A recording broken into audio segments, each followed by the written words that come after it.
السلام علیکم دوستانو. په لومړي سر کې د ټولو افغانانو ته ډیر مبارک وي. افغانستان په درېیمه وروستۍ نړیواله شلوریزه لوبه کې هم زمبابوې ته ماتې ورکړه. د نور احمد لخوا زبردست توپ اچونه افغانستان په وروستۍ لوبه کې هم زمبابوې ته ماتې ورکړه. ځوان لوبغاړي نور احمد لکنوال په لومړي ځل د افغانستان لپاره نړیواله شلوریزه لوبه ترسره کړه او زبردست توپ اچونه یې وکړه چې د 10 منډو په بدل کې د زمبابوې 4 لوبغاړي وسوځول او افغانستان ته د زمبابوې پر وړاندې په درېیمه وروستۍ لوبه کې بریا ور په برخه کړه چې له دې سره افغانستان لوبلړۍ هم 3-0 سره وګټل. د افغانستان او زمبابوې ترمنځ د نړیوالو شلوریزو لوبو درېیمه یا وروستۍ لوبه نن په حراري کې ترسره شوه.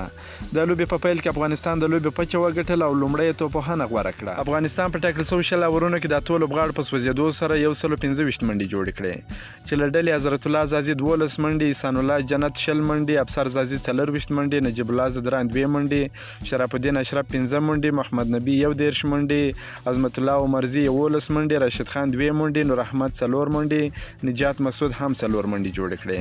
د زمبابوې لخوا سکندر رضا 2 وکټې، ریان بورل هم 2 وکټې ترلاسه کړې. افغانستان که څه هم کمزورې توپخانه ترسره کړه خو په توپچونه کې ډېره غوره توپچونه وکړه او د زمبابوې لوبډلې په ټاکل شویو 10 اورونو کې د 9 لوبغاړو په سوځېدو سره یوازې 9 منډې ترلاسه کړل چې افغانستان د 15 منډو په ستر توپیر په لوبه کې بریا خپله کړه. د افغانستان لپاره نور احمد لکنوال په خپل لومړنۍ لوبه کې زبردست توپچونه ترسره کړه. په 4 اورونو کې 10 منډې ورکړې، 4 لوبغاړي وسوځول.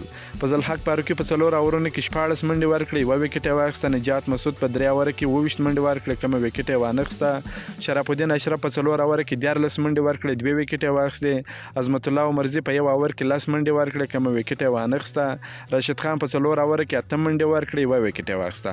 افغانستان دا لوبه په 15 منډو وګټل. د لوبې د غوره لوبغاړي جایزه نور احمد لکنوال ترلاسه کړه. د یادولو وړ ده چې افغانستان د 3 نړیوالو شلوریزو لوبو لړۍ په 3-0 سره وګټل. تر دې مخکې بیا افغانستان د 3 نړیوالو یو ورځنیو لوبو لړۍ هم 3-0 د زمبابوې څخه ګټلې وه. که مو دا ویډیو خوښه سوې ویډیو در سره لایک کړئ، که په دې چینل کې نوي یاست افغان خوشحال یوټیوب چینل هم در سره سبسکرایب کړئ. د نور تازه معلوماتو لپاره هم زموږ سره اوسئ. تر بلې ویډیو پورې د الله په امان.